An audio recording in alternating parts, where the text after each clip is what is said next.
Grace Talamantes. My daughter Valerie Talamantes was 19 years old when she was killed by a drunk driver on December 29th of 2007. My name is Connie Gonzalez. My daughter Angela Gonzalez, she is 22. She was 22. She was a victim of a drunk driver. She was killed on October the 30th, 2009. My name is Barbara Macias. My husband was killed by a drunk driver on May 3rd, 2005. She was just always a very happy young lady. I would picture her as a little light bulb because wherever room she would walk into, she'd light up that room just with her smile. My daughter was such a free spirit, she to the fullest. She just had a carefree attitude about, take life one day at a time. My husband was always a character. He was always making us laugh. He was happy-go-lucky. He got along with everybody.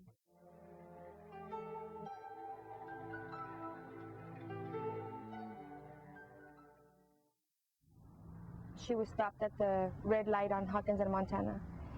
So Joshua was trying to get a hold of her, and he started to get nervous because he couldn't get a hold of her anymore. So he called me, and when I answered my cell phone, I saw the clock turn to 3 o'clock in the morning.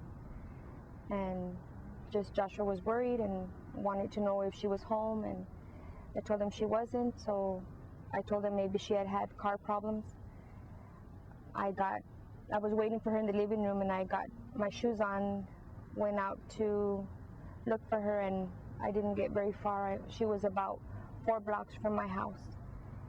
And when I got to the crash site, that's when I found out that it was her. And I remember hearing the phone ring, and it jolted me out of bed, and it was at 2:30 in the morning. And I got up and I ran to get the phone, but I had a missed call, and it was from my daughter Angel. So I picked it up, and as I'm dialing it, I get another call. And I was half asleep, and I answered, and I said, "What's wrong, baby?" And a girl came on the phone, and she said, "Are you Angel's mom?" And I said, "Yes." I said, "Who is this?" She said, "This is Veronica." And I said, "What's going on?" And she said, "Angel was in an accident." And I said, "What do you mean she was in an accident?" She said, "We were here leaving the Revolution nightclub, and she was hit by a car in the parking lot. Or we were leaving the parking lot, and she was hit by a car." I turned on the TV, and I kept looking at the news and everything. And finally, around 6 o'clock, when I saw that Charlie wasn't coming home, and I kept calling his cell phone, nothing would answer. Finally, at 6:30, I decided to go next door to my house, my neighbor's house, and tell her, "You know what? I need to go find out what's going on." She said, "What's the matter?" And I said, "Well, there's been a really bad crash that happened on Hawkins, Montana. Charlie's not home yet. I'm kind of worried. There's something wrong. Gabriel called me," and it was just from there. So then she didn't want to let me go by myself to the crash site, and we see the car.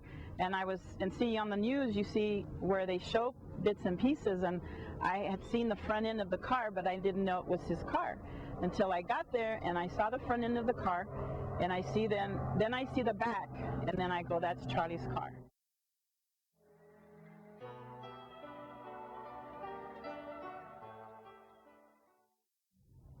And I saw her car, and I just remember trying to run to her car. And I say running because I don't know what happened between my getting out of the car and running to her car. I just remember the next thing is that I'm sitting in the police van with a blanket on me, and the police chaplain and 2 counselors who were sitting there with me. And about 30 minutes after that, we got the word that she had passed away at the hospital. So we pulled up to the side, and I told my husband, I'm not waiting. So we get off, and there was a policeman, and I said, "Can you please tell me what hospital my daughter's at? She needs me. And he wouldn't tell me anything, and he said, "Who was she? Was she a male or a female?" And I said, "A female." And he kind of stepped to the side, and all I saw was a body with the white blanket.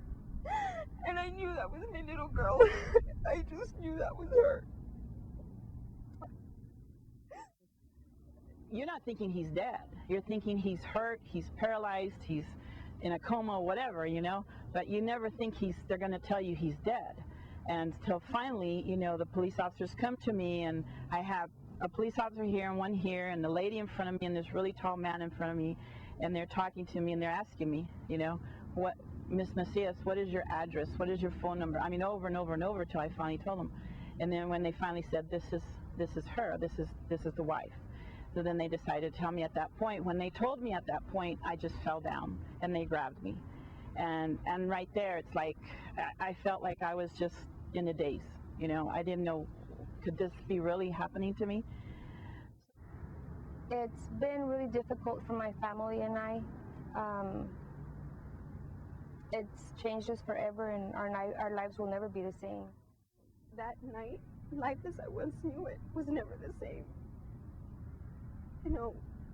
I lost my daughter, and I gave up for a while. I just didn't care anymore. But it opens up your mind to a lot of things out there. I'm very much aware of the drinking and driving now. I became a big part of MAD at that point. I don't condone, I don't accept people who drink and drive. If we go to parties or people ask me, I'll tell them, they'll ask me if you want, no, I'm sorry, I'm not telling them that they can't drink. I'm just letting them know that, you need to be responsible. A lot of us need to be responsible for what is happening out there now. And it saddens me that you hear more about it now. There's been a lot of accidents, a lot of crashes that are being involved with drunk driving right now. And it can be stopped, okay? There's so many things out there that people can do now. And they're not using it or doing it at all. I don't think we're safe in the sense that the way my daughter was taken by a drunk driver. I think that is something that it just gets worse and worse every year. So as far as that aspect, no, we're not safe. We're not safe there. The roads are not safe for us to be out there, and that's only because people are not thinking about what they're doing. To this day, he's still with his family. It's almost going on 3 years. And we keep going to the courts and going to the courts, and nothing has happened. It's just reset after reset. And I know that it's his defense buying time.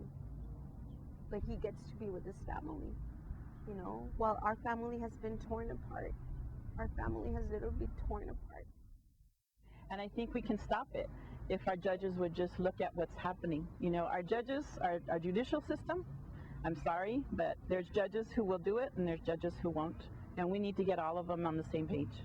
There's a lot of people who want to do something, but you know what? They're not letting them and giving them a chance to do it because they don't want to have all this be public. They don't want public matter, They want it to be hush, So I think that's wrong. I think we need to change our system in that sense right there,